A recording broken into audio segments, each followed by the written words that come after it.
स्वामी विवेकानंद जी ने कहा था, give me 100 Nachiketa and I will change the world.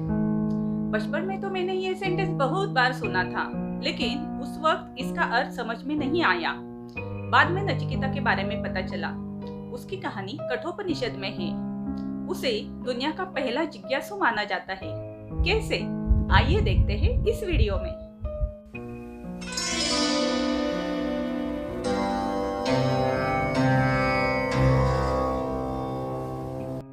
Nachiketa एक परम तेजस्वी ऋषि कुमार थे। उनके पिता का नाम वाजश्रवा था। एक बार वाजश्रवा ने विश्वजीत यज्ञ किया और उन्होंने प्रतिज्ञा की कि यज्ञ में मैं अपनी सारी संपत्ति दान कर दूंगा। यज्ञ कई दिनों तक चलता रहा और यज्ञ समाप्ति पर वाजश्रवा ने अपनी सारी संपत्ति दान की और उसके साथ साथ अपनी गायों को भी दान कर दिया। लेकिन वो गायें बूढ़ी और दुर्बल हो चुकी थी। नचिकेता ने सोचा, ऐसा दान देने से क्या लाभ होगा? जरूर पिताजी कुछ भूल कर रहे हैं और पुत्र होने के नाते उन्हें उनकी भूल का एहसास दिलाना मेरा कर्तव्य है। वो अपने पिताजी के पास गया और बोला कि पिताजी, आपको ये गायें दान में नहीं देनी चाहिए थी। इनका कोई उपयोग नहीं है, वो बूढ़ी हो चुकी है और दूध भी नहीं देती।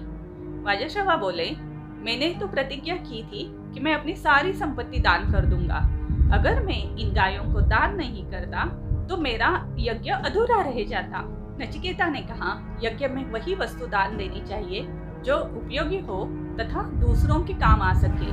वैसे मैं भी तो आपका पुत्र हूँ, आप मुझे किसे दान देना चाहेंगे? महर्षि ने उसकी बात को अनदेखा कर दिया और उसका उत्तर नहीं दिया।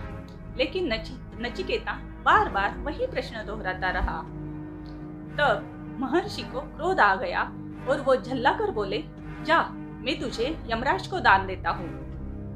नचिकेता ने सोचा कि अरे, मुझे तो यमराज के पास जाना ही पड़ेगा।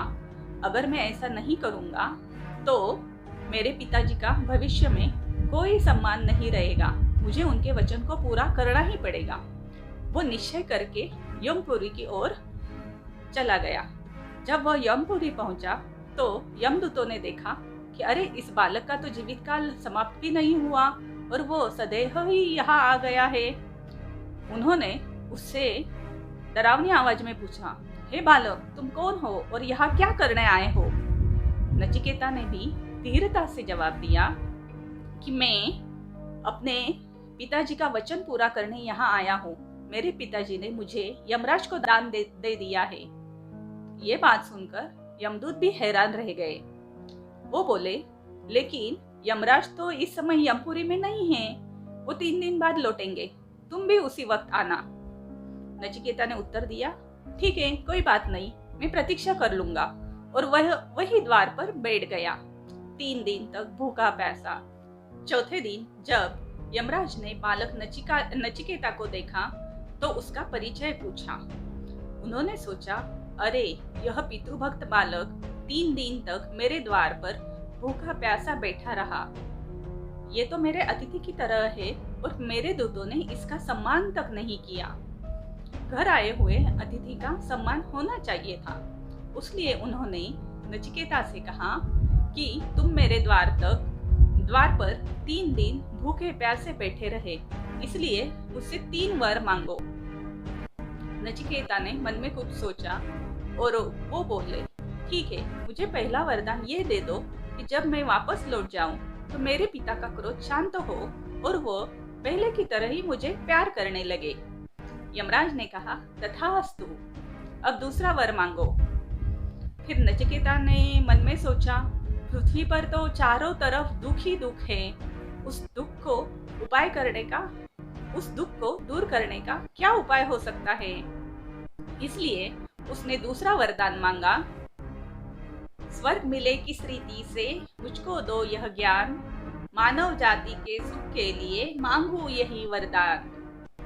तो यमराज ने बड़े ही परिश्रम से यह विद्या नचिकेता को सिखाई और बुद्धिमान बालक ने थोड़े ही समय में सारी बातें सीख ली। यमराज बड़े ही प्रसन्न हुए और उन्होंने कहा, अब तीसरा वरदान मांगो।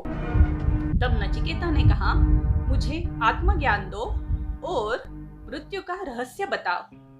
तब यमराज बड़े ही चौंक पड़े।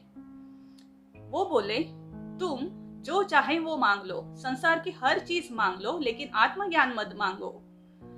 तुम मुझसे चाहो तो धन दौलत, राजपाट, सुंदर सुंदर नारियां, हजारों वर्ष की लंबी आयु मांग सकते हो, लेकिन मृत्यु का रहस्य और आत्मज्ञान मैं तुम्हें नहीं दे सकता।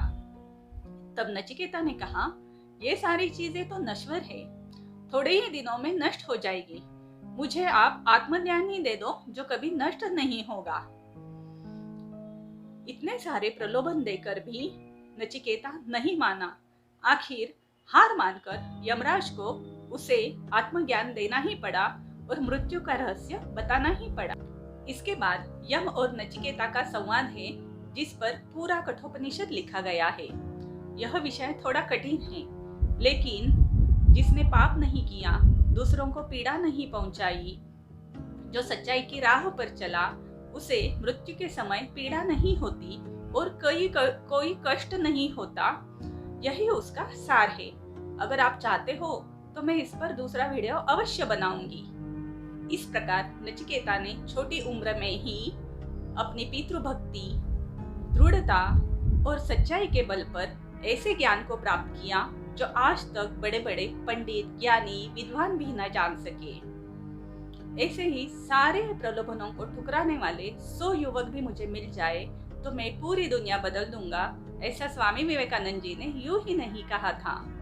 जो किसी भी भौतिक मोह में फंसेंगे नहीं और अपने कर्म को ही धर्म मानेंगे। तो दोस्तों, अगर आप यम और नचिकेता का संवाद सुनना चाहते हो तो मुझे कमेंट बॉक्स में जरूर लिखना। और हाँ, सब्सक्राइब करके बेल आइकॉन बटन दबाना मत भूलना, ताकि मैं जो भी नया वीडियो अपलोड करूँ आपको तुरंत उसका नोटिफिकेशन मिल जाए। धन्यवाद।